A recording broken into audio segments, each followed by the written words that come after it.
அஸ்ஸலாமு அலைக்கும் வரஹ்மத்துல்லாஹி வபரகாத்துஹு. நஹ்மதுஹு நுஸல்லி அலா ரசூலில் கரீம். அம்மா பாத்.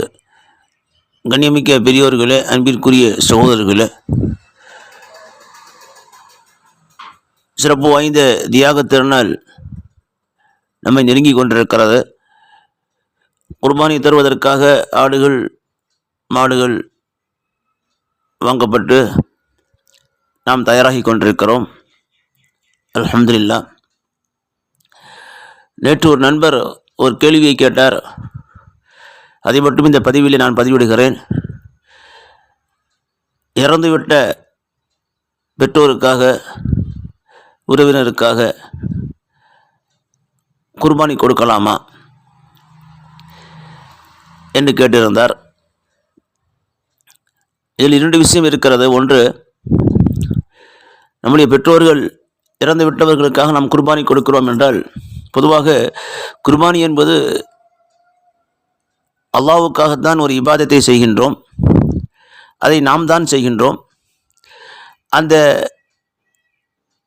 நன்மையை வேண்டுமானால் நம்முடைய பெற்றோர்கள் இறந்தவர்களுக்காக நாம் நிய்யத் செய்து கொள்ளலாம்.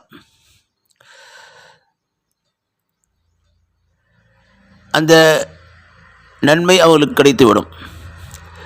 எப்படி திருமறை குர்ஆனை ஓதி நாம் ஈசாலு சவாப் செய்கின்றோம், சதக்காக்கள் செய்து ஈசாலு சவாப் செய்கின்றோம், அதுபோன்ற தவாஃபுகள், உம்ரா இவைகள் செய்து ஈசாலு சவாப் செய்கின்றோம்.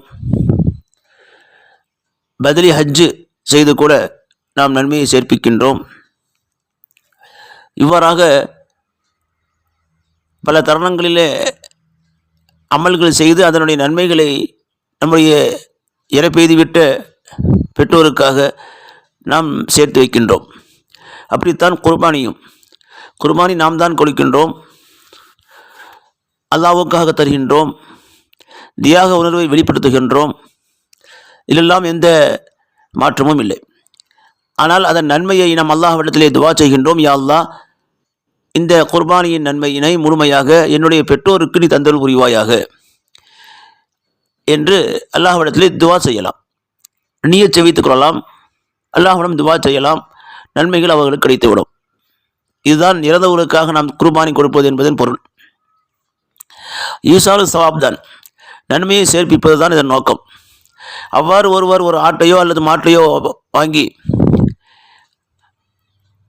அதை குர்பானி கொடுக்கின்ற பொழுது, இறந்து விட்டவருக்காக குர்பானி கொடுக்கின்ற பொழுது அதனுடைய இறைச்சியை தாமும் சாப்பிடலாம், பிறருக்கும் சாப்பிட கொடுக்கலாம், பலருக்கு அதனை பகிர்ந்தும் கொடுக்கலாம். அனைத்தும் கூடும். இது ஒன்று. இன்னொன்று, இறந்தவர் இறக்கும் தருணங்களிலே அவர் வசியத் செய்திருந்தார். இறப்பதற்கு முன்னர் வசியத் செய்திருந்தார். என்னுடைய சொத்தில் இருந்து, என்னுடைய செல்வத்திலிருந்து ஒவ்வொரு வருடமும் நீங்கள் குர்பானி கொடுக்க வேண்டும், என் பெயரிலே நீங்கள் குர்பானி கொடுக்க வேண்டும் என்று இறப்பதற்கு முன்னரே ஒருவர் வசியத் செய்து இறந்து விட்டார் என்றால், அவருடைய பிள்ளைகள் அவருடைய சொத்திலிருந்து, அவருடைய செல்வத்திலிருந்து ஒவ்வொரு வருடமும் குர்பானி கொடுக்கிறார்கள். இது வசியத்தின் பெயரிலே அவருடைய சொத்திலிருந்து தரப்படுகின்ற குர்பானி என்ற காரணத்தினால் அதை முழுமையாக சதக்கா செய்துவிட வேண்டும். தாம் சாப்பிடுவது கூடாது.